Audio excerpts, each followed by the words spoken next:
Wazo la kuanzisha gridi ya taifa ya maji lilianza siku nyingi kidogo, na hii yote ilitokana na jitihada za serikali za muda mrefu kutafuta suluhu ya kudumu ya changamoto ya huduma ya maji katika maeneo yote ya majumbani, lakini pia na katika shughuli za kilimo, shughuli za viwanda na shughuli zote za uchumi, bila kulisahau eneo la mazingira.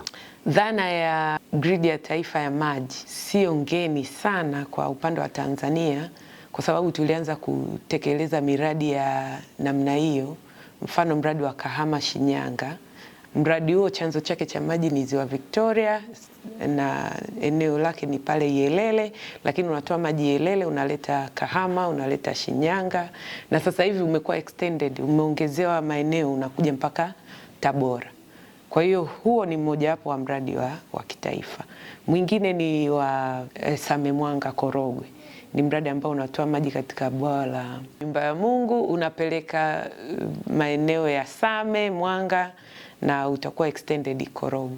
Kwa hiyo ni miradi ambayo tumekuwa, hiyo dhana imekuwepo, lakini tofauti ya dhana hiyo na sasa ni kuwa sasa hivi tunataka tufanye ujumuishi katika sekta zote, kwa sababu hiyo niliyoitaja ni ile ambayo inatoa huduma kwenye maeneo ya majumbani. Kwa hiyo kwa mainjinia wanasema ni piped water supply, hata maji yake yanasafirishwa yanakuwa yameshatibiwa. Kwa hiyo sasa hivi tunavyosema gridi ya taifa ya maji, tunataka tutekeleze miradi ambayo itasaidia kwenye maeneo ya umwagiliaji, maeneo ya uvuvi na sekta nyingine ambazo zinategemea maji. Hatua za utekelezaji za gridi ya taifa ya maji tumezigawa katika awamu tatu. Kwa hiyo tuna awamu ya kwanza ambayo itaanza mwaka huu wa 2026-2027 mpaka 2030.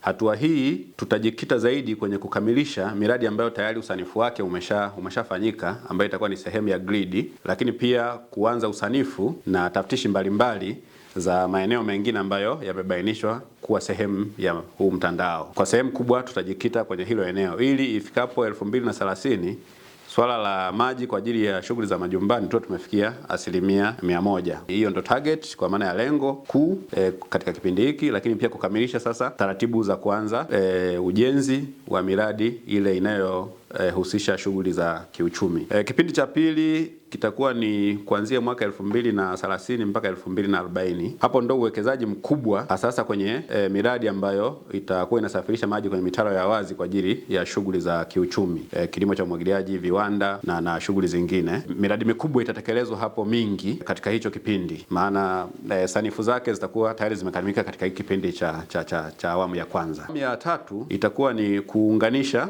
miradi hiyo. Kipindi hicho kitakuwa kuanzia mwaka 2040 mpaka 2050. Itakuwa ni kuunganisha sasa maeneo yenye mahitaji ambayo yalikuwa bado hayajaunganishwa, kwa sababu katika kipindi au awamu ya pili, kadri tunavyokuwa tunakamilisha hatua fulani, mahitaji ambayo yamefikiwa na mtandao yatakuwa yanaunganishwa, lakini uunganishaji mkubwa utafanyika sasa katika ile awamu ya tatu, lakini pia na ile mifumo ya uendeshaji ya kielektroniki, lakini pia na mifumo ya kiusimamizi. Kipindi hicho ndo itawekwa ili kuhakikisha sasa uendelevu wa hiyo miradi ambayo tumeiwekeza. Gridi ya taifa ya maji kama nilivyoeleza awali, lengo lake kubwa ni kuongeza usalama wa maji nchini, lakini pia ni kuchochea ukuaji wa uchumi.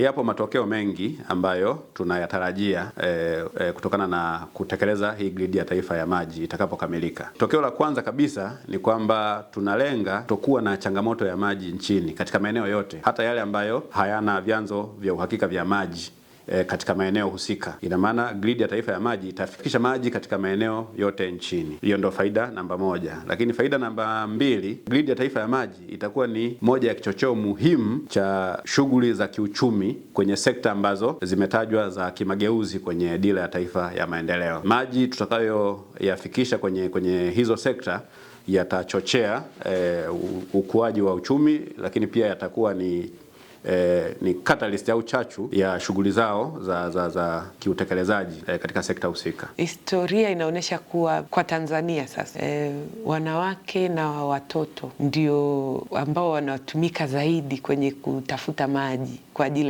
ya matumizi ya nyumbani.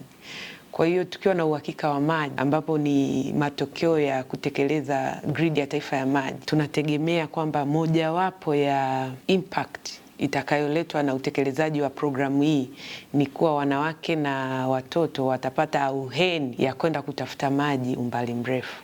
Lakini pia miradi itakayokuwa inatekelezwa kwenye hii programu ya gridi ya taifa ya maji itakuwa inatoa ajira, na sasa hivi kwa takwimu zilizopo ni kuwa wanawake wamepata elimu. Tuna mainjinia wanawake, tuna matechnician wanawake.